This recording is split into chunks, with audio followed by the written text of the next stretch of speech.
Қайырлы күн, құрметті менің көрермендерім, менің арнама қош келдіңіздер. Сіздермен бірге Гүлбану. Бүгін сіздерге өте жұмсақ әрі биік, пышный болып, үлбіреп тұратын өте нәзік сырники жасап көрсететін боламын.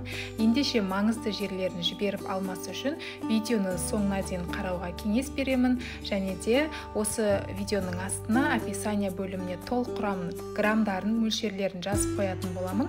Міндетті түрде сол жерден қарап, жасап көруіңізге болады. Өте дәмді болып шығады, бір жасағынан кереметтей болып пісіп шығады. Тексерілген рецепт түрін міндетті түрде жасап көруге кеңес беремін. Ендеше арнама тіркеліп, лайк басып, пікір қалдыруды ұмытпаңыздар. Ал біз бисмиллах деп бастайтын боламыз. Бізге қажетті заттар: електен өткізілген ұн, құмшекер, творог, яғни сүзбе, және де 2 жұмыртқа қажет болады. Ең алдымен ыдысымызға творогымызды салып аламыз. Мендегі творог дүкеннің творогын пайдаландым.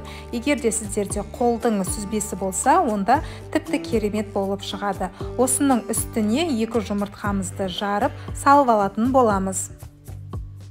Сырникидің дұрыс шығуы тікелей осы сүзбеге байланысты болғаннан кейін, дүкеннен алатын кезде сулы емес, құрғақ сүзбені пайдаланған алғандарыңыз дұрыс.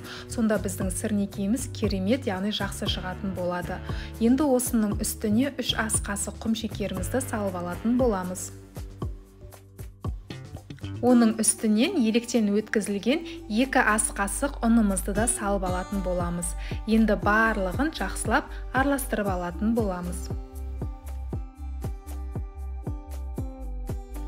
Алғашқыда осылай қасықтың көмегімен араластырып алатын боласыздар. Біріккеннен кейін барып, қолдың көмегімен қамыр сияқты болады, яғни жұмсақ етіп илеп алатын боламыз.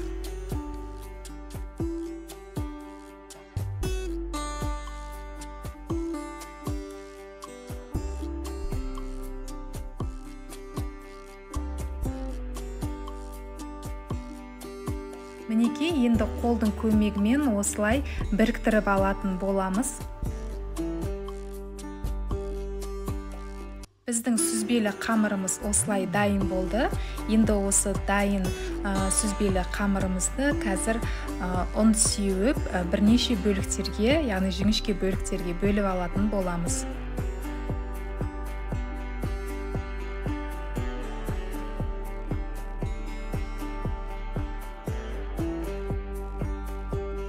Ұнымызды сепкеннен кейін қамырымызды қойып, қолымыздың көмегімен осылай айналдыра отыра ұзынша формаға келтіріп алатын боламыз.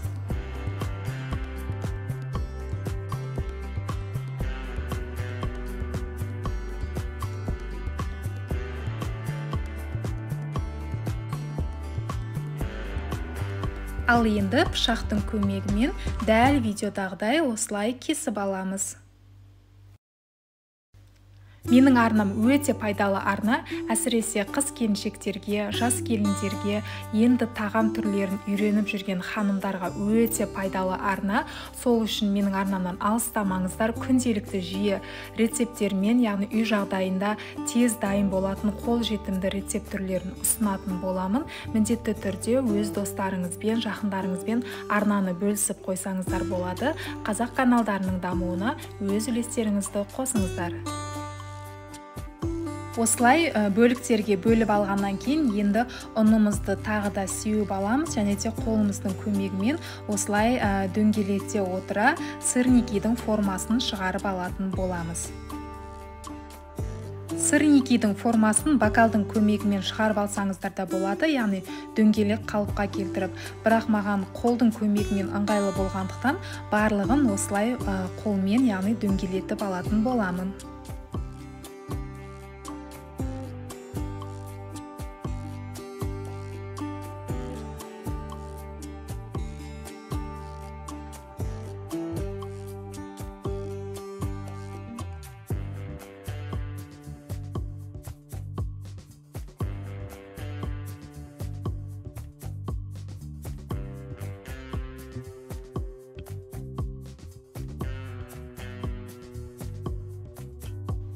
Барлығын осылай дөңгелетіп дайындап алатын боламыз, және де енді пісіруге кірісетін боламыз. Ол үшін ыдысымызға мен осындай сары майды қолдандым, 72,5% майлылығы.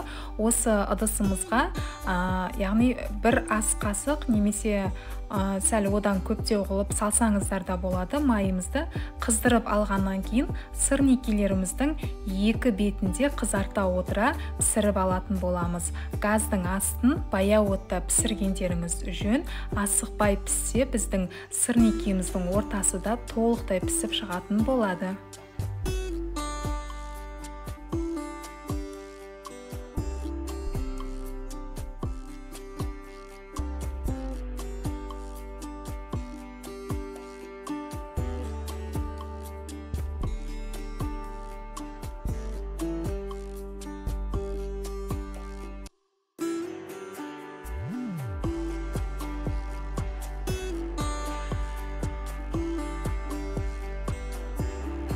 Мінекей біздің сырникелеріміз пісіп дайын болды.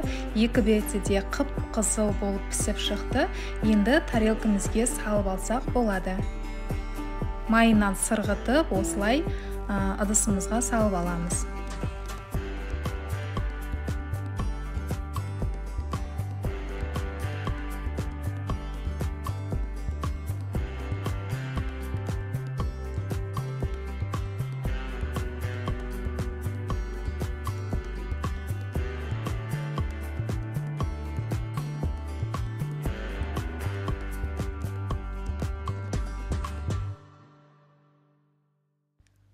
Осымен біздің сырникелеріміз пісіп шықты. Көріп тұрғандарыңыздай өте әдемі қып-қызыл болып пісті.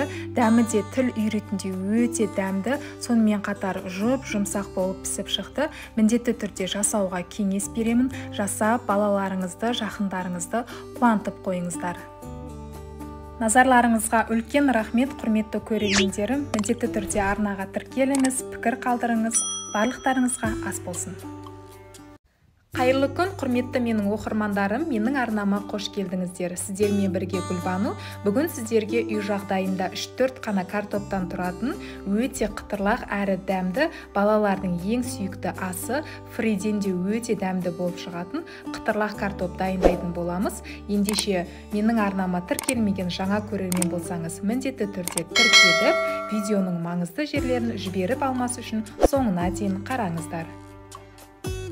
Бізге ең алдымен 4 картошка қажет болады. Сыртын аршып, осылай жуып тазалап алып, майда бөліктерге бөліп аламыз. Яғни тез қайнап пісу үшін мен осылай майдалап алдым.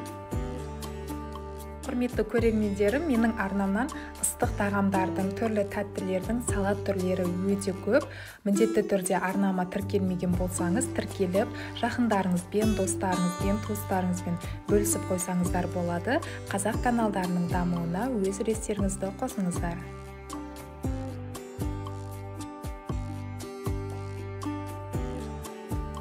Картоптарымызды осылай майдалап турап алғаннан кейін үстіне суымызды құйып, бетін жауып қайнатуға жіберетін боламыз. Біздің картоптарымыз қайнап пісті. Енді осындай арнайы езгішпен езіп алатын боламыз. Егер де сіздерде жоқ болса, вилканың көмегімен езіп алсаңыздар болады.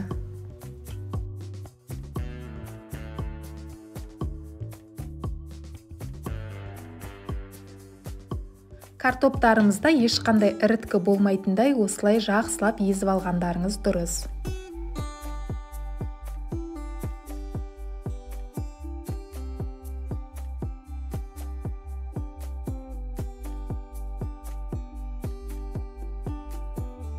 Мінекей көріп тұрғандарыңыздай біздің картопта ешқандай іріткі жоқ, осылай жақсылап майдалап езіп алдық.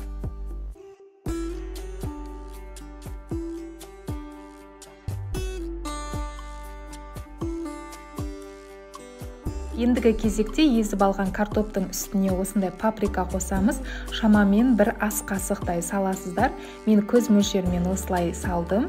Егер сіздерде қасықпен өлшеп салатын болсаңыздар, бір ас қасық шамасында саласыздар. Салып болғаннан кейін осылай жақсылап араластырып аламыз.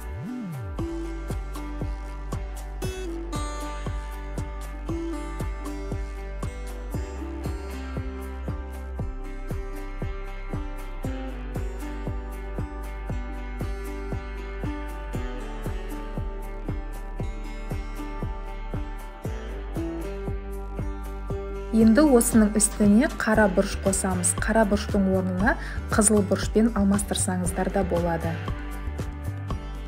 Одан соң осындай куркума қолдандым, бізге әдемі түс беру үшін. Егер қаламасаңыздар, қоспауларыңызға да болады. Куркуманы да шамамен бір ас қасықтай салып алатын боламыз. Ал ендігі кезекте крахмал саламыз. Кукурузный крахмалды қолдандым мен, 100 граммдай шамасында салып алатын боламыз. Барлық керекті заттарымызды салып алдық. Енді жақсылап біркелкі массаға қалыпқа келгенге дейін араластырып алатын боламыз. Крахмалдың орнына ұнмен де алмастыруға болады, бірақ бізде маңыздысы қытырлақ болуы керек. Сол үшін көбінесе крахмалды қолданамын мен. Ұнды қолдануға болады, бірақ жаңағыдай біз айтқандай қытырлақ болмай қалуы мүмкін. Сол үшін сіздерге де кеңес беремін, яғни крахмал қолданғандарыңыз дұрыс. Содан соң татымына қарай тұзымызды салып алып, оны да жақсылап араластырып алатын боламыз.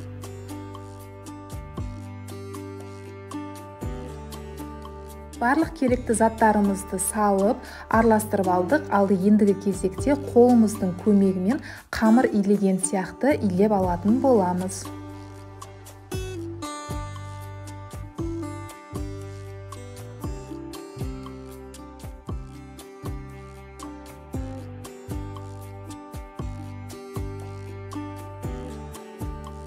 Енді бізге осындай пергамент қағазы қажет болады.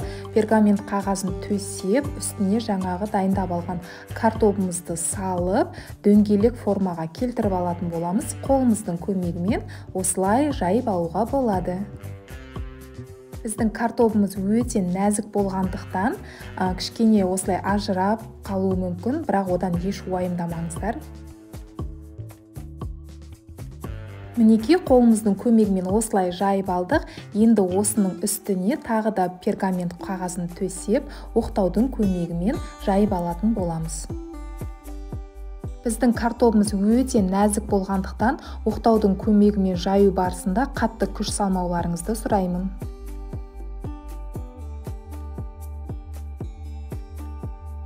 Мінеки жайып алдық. Енді үстіндегі пергамент қағазын алып, пышақтың көмегімен осылай ортаңғы бөлігін кесіп алатын боламыз. Және де ұзынша жіңішке бөліктерге барлығын осылай бөліп алатын боламыз.